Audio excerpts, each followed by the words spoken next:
Hi, and welcome back to my channel. Now, this book review is for a book that's been out for, I believe, 2 months, almost 3, but I'm just getting to it, which is a daggone shame because it's called Reckoning by Catherine Coulter. Now, why do I say it's a shame? It's because it's the FBI number 26, a series that I have loved from the very beginning. In fact, about 3 years ago, I reread the first 10 books. And now this is book number 26, yet it takes me months to read it. Well, anybody that follows me and knows the quantity in which I read, it's just impossible. It's still just impossible to get to all the books. But I still want to review Reckoning, okay?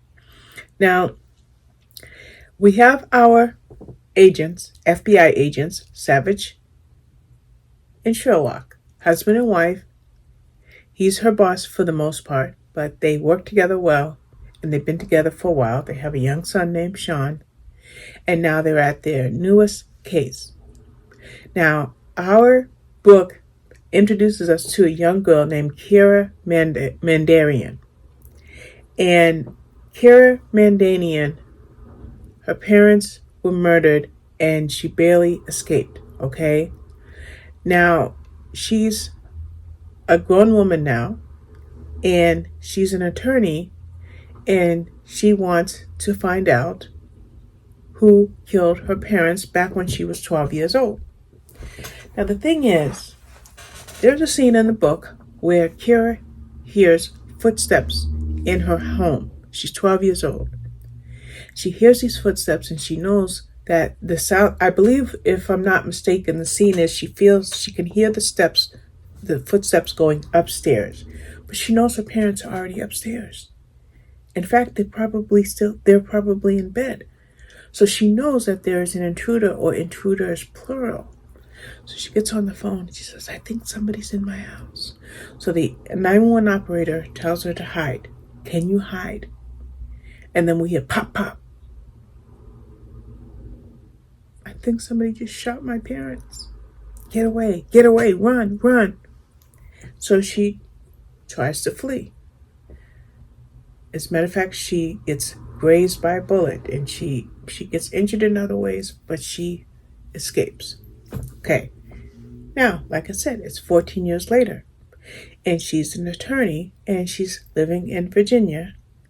And now she becomes this vigilante of sorts, an identity she takes on, E.N. Eliot Ness, to bring proof to the fore that will help to identify who killed her parents and why. Now, Savage brings in an agent, and his name is Griffith Hammersmith, and he's going to work with the detective in the area where Kira lives to solve what's going on right now. And when I say what's going on right now, well, there's a mystery here. A man ends up in the hospital, and there's a warning associated with this man that identifies a mysterious character called Eliot Ness. Well, it brings in the FBI. The FBI agent in charge is Dylan Savage, and he assigns Griffith to the case. So now Griffith is pretty much going to be Kira Mandarian's shadow. Now, all the while, the question is, does the FBI know who this Eliot Ness is? And what's going to happen to Kira as she tries to get closer and closer to who killed her parents? And then we have another story. And there we have a young girl named Emma Hunt. She's a piano prodigy, and her grandfather is a crime boss. Now, Emma had been kidnapped when she was 6 years old, so maybe 5-6 years before that she had been kidnapped. And now it's years later, and someone tries to grab her. But she's a black belt in Taekwondo, and guess what? She doesn't get grabbed. So that's the second story. Who is after Emma?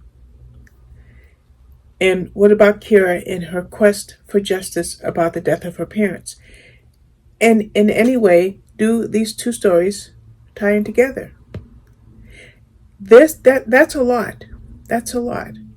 But let me tell you, if you have read any or all, like I have, of the previous books in the Catherine Coulter FBI series, then you're going to know that Sherlock and Savage work on difficult cases. And there's always one or two other FBI agents, and in this case, we have Griffin. Okay? Now, while Savage and Griffin are working on the Elliot Ness situation, Sherlock is working with the situation that involves whoever it was that was trying to grab Emma. This book at some point reached a crescendo. If you think of, say, music that, say, is piano based, and it starts off soft and it goes higher and higher and higher, and then that's what this book did as far as the tension level in this book.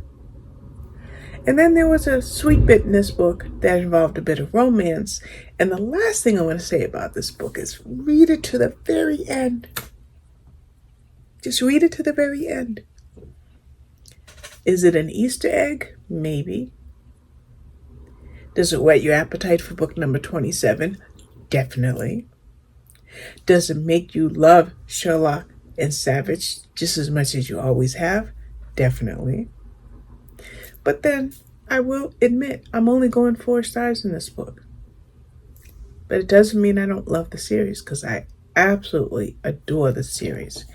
As a matter of fact, let's just have a little fun. We're just going to do one quick thing, okay? I want you to see this series in its entirety. And there's a way I can do that. I can barely do it, but I can do it.